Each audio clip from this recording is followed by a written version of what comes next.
Electrolytic refining is the process of obtaining pure metals like gold, silver, copper, etc. by the process of electrolysis.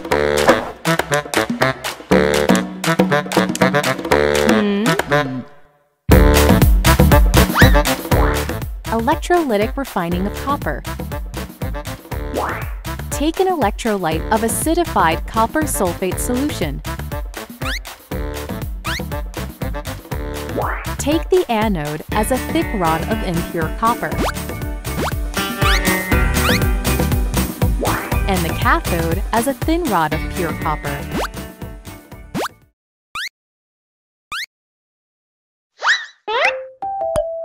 Oh, there are so many people here.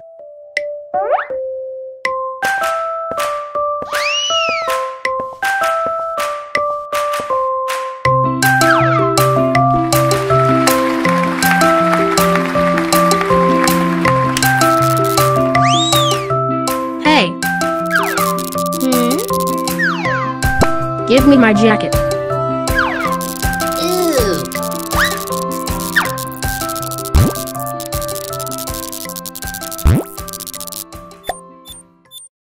Current is passed through the solution. As a result, the acidified copper sulfate electrolytic solution splits into copper ions and sulfate ions.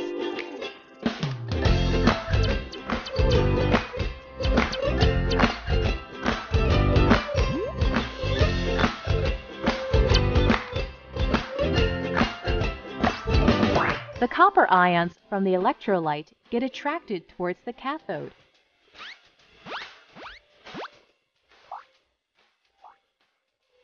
The copper ions gain 2 electrons from the cathode.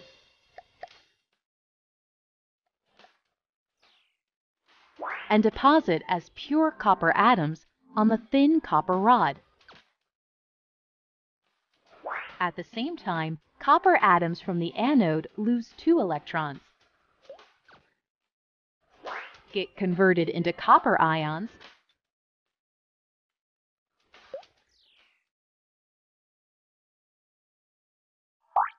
and dissolve in the electrolytic solution. Thus, the concentration of the electrolyte remains the same. In this way, indirectly, copper atoms from the anode get deposited on the cathode repeatedly.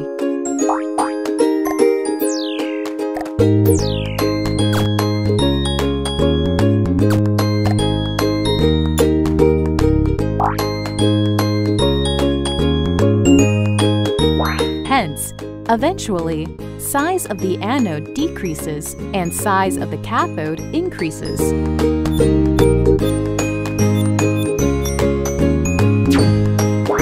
The reactions that take place at the anode and cathode are as follows.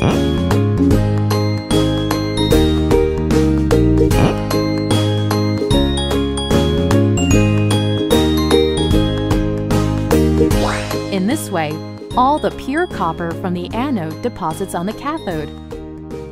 The impurities in the impure copper rod settle down as anode mud at the bottom of the container.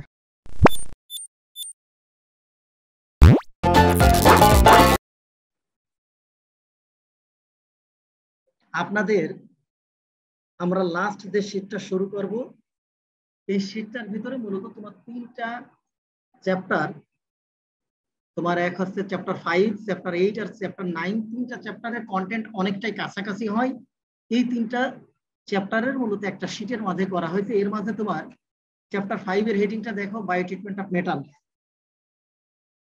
আমরা মেটালসটাকে bio treatment করতে পারি বিভিন্ন ধরনের bio treatment অর্থাৎ biological treatment আমরা যত ধরনের treatment আছে আমরা ইউজ করি কিভাবে আমরা মেটালটাকে রেমিডিয়েট করতে পারি এরপরে যে জিনিসটা আছে দেখেন case studies in environmental biotechnology environmental বায়োটেকনোলজির অ্যাপ্লিকেশন থেকে শুরু করে আদার্স বিভিন্ন বিষয়গুলো বিভিন্ন কান্ট্রিতে তার অ্যাপ্লিকেশন অ্যাডভান্টেজ ডিসঅ্যাডভান্টেজ আর অনেকগুলো কান্ট্রিতে মূলত তার কিছু কেস স্টাডিজ তোমাদের সিলেবাসে আছে এর মাঝে মনে আমরা হয়তো 3-4টা কান্ট্রির কেস স্টাডিজ আমরা শুধুমাত্র একটু দেখি আর এর নিচে লাস্ট একটা চ্যাপ্টার আছে সেটা আছে ক্লিন টেকনোলজি এই বায়োগ্যাস বায়োফুয়েল এইসব জিনিসগুলো মূলত এই চ্যাপ্টারে আছে তা আমরা একেবারে শুরুতে দেখো বায়ো ট্রিটমেন্ট অফ মেটালস এর ক্ষেত্রে আমরা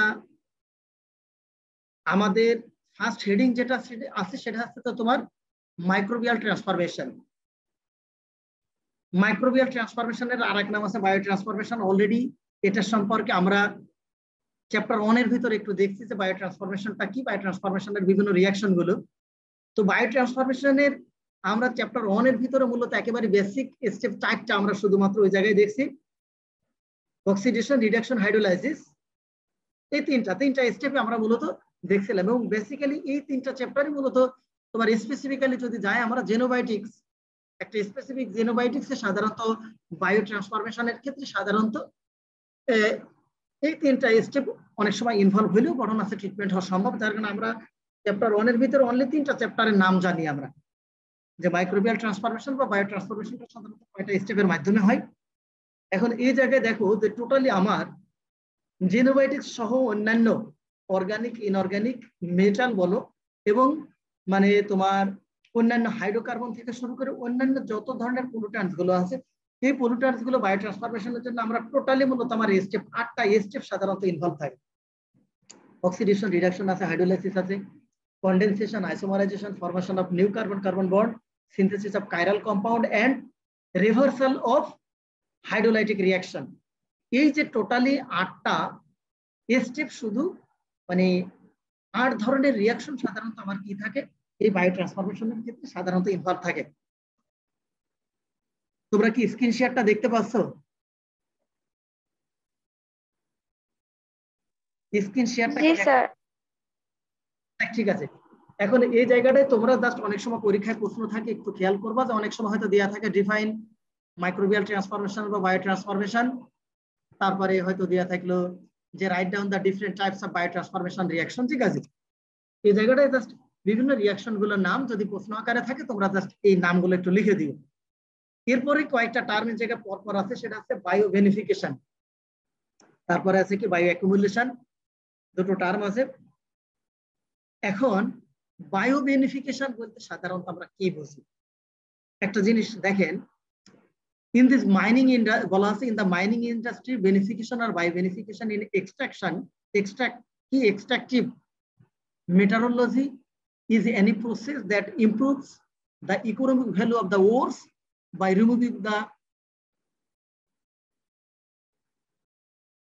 gauge minerals, which results in higher grade product and a waste stream.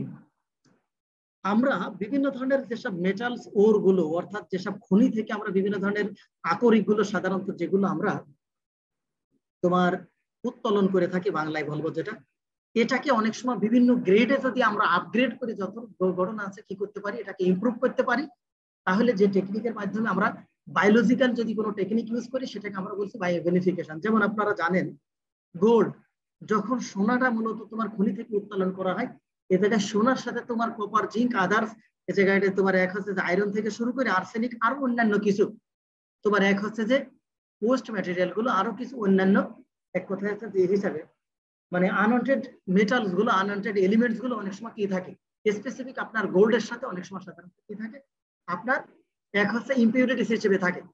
এখন আমরা যদি এই গোল্ড থেকে শুরু করে অন্য কোনো স্পেসিফিক মেটালস বা ওরসকে যদি আমরা কি করি 100% পিওর বা একটা স্পেসিফিক গ্রেডিং এ যদি আমরা এটাকে আপগ্রেড করতে চাই, তাহলে সাধারণত এই বায়ো বেনিফিকেশন টেকনিক আমরা ইউজ করে থাকি। ঠিক আছে, এখন এই বায়ো বেনিফিকেশনে দেখবেন এই জায়গাটায় ঘটনা আছে যে আপনার একটা এক্সাম্পল দেওয়া আছে যে some examples of bio beneficiation of ক্লেস।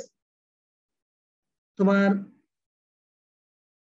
কয়েকটা এক্সাম্পল এই জায়গায় দিয়ে আছে। ফার্স্ট লেখা আছে দেখো, iron leaching from oxide minerals by microorganisms known since 1954. Example, iron removal from quartz sands, kaolins and clays. তুমি আয়রনটাকে যদি খনি থেকে উত্তোলন করতে চাও এবং যদি একে পিওর ফর্মে তুমি মাইক্রোঅর্গানিজম ইউজ করে যদি করতে চাও, তাহলে অনেক সময় ঘটে কি আয়রনের সাথে তোমার অনেকটা কোয়ার্টজ স্যান্ডস, কেওলিনস বা ক্লে এগুলো অনেক সময় কি থাকে সাধারণত ইম্পিউরিটি আকারে থাকে। এখন যদি আমরা কি করি এই আয়রনটাকেই একটা স্পেসিফিক একটা হাই গ্রেড হিসেবে এখন স্পেসিফিক্যালি একটা ই করি, আমরা এটাকে দেখা যাচ্ছে যে যদি আমরা 100% পিওর বলো বা 90% পিওর বলো, মানে সর্বোচ্চ একটা হায়ার গ্রেড হিসেবে যদি আমরা কি করি, আমরা এটাকে এক্সট্রাক্ট করতে পারি, তাহলে আমরা সাধারণত কি করি, এই বায়োভিনিফিকেশন টেকনিকটা আমরা মূলত ইউজ করি। জাস্ট ডেফিনিশনটা দেখবো এবং এই জায়গা থেকে চাইলে তোমরা যে কোনো একটা এক্সাম্পল তোমাদের কাছে যেটা সুবিধা মনে হয় একটা এক্সাম্পল দেখলেই হবে। তারপরে যে জিনিসটা আসো দেখো বায়ো অ্যাকুমুলেশন। আমি অলরেডি তোমাদেরকে জিনিসটা আলোচনা করছি। বায়ো অ্যাকুমুলেশন বলতে আমরা যেটা বুঝছি সেটা হচ্ছে কি, তোমার বিভিন্ন ধরনের টক্সিক পলুট্যান্ট বলো, জেনোবায়োটিক্স বলো, এই ধরনের কোনো হার্মফুল টক্সিক কেমিক্যাল পলুট্যান্টস গুলো যদি আমরা কি করি, আমরা যদি কোনো লিভিং সিস্টেমের ভিতরে যদি কনজিউম হয় এবং যদি লিভিং সেলের মধ্যে এগুলো অ্যাকুমুলেট হয়, কোনো সেল অর্গান বা টিস্যুতে অ্যাকুমুলেশন হয়, যে বায়োলজিক্যাল প্রসেসের মাধ্যমে সাধারণত হয়, সেটাকে আমরা সাধারণত কি বলি, বায়ো অ্যাকুমুলেশন। ডেফিনেশনটা একটু দেখবো এবং এই জায়গা থেকে বিভিন্ন সময় বিভিন্ন জায়গায় সাল সহ এক্সাম্পল দিয়ে আছে। ডিডিটির কথা বলা আছে, কিছু হাই মানে একেবারে হায়ার লেভেল গঠন আছে, কিছু টক্সিক পয়জনিয়াস সাবস্টেন্স গুলো তোমার গ্লোবালি বিভিন্ন কান্ট্রিতে বিভিন্ন সময় মার্কারির মতো শুরু করে আছে, কিছু পলুট্যান্টস গুলো বিভিন্ন জায়গায় বিভিন্ন ধরনের তোমার ই করছে কি, অনেক সময় একটা মানে কি বলবো একটা হেলথ হাজার্ড অনেক সময় সৃষ্টি করছে। ঠিক আছে, তো যে কোনো তোমরা চাইলে একটা মার্কারি বলো বা তোমার এই যে ডিডিটি বলো, যে কোনো একটা গঠন আছে তোমার মানে পয়জনিয়াস বা একটা টক্সিক সাবস্টেন্সের জাস্ট এই জায়গা থেকে কোন কান্ট্রিতে কখন মূলত এই ধরনের তোমার এই অ্যাকুমুলেশনের মাধ্যমে প্রিভ্যালেন্স তৈরি হয়েছে, জাস্ট একটা এক্সাম্পল তোমরা দেখো।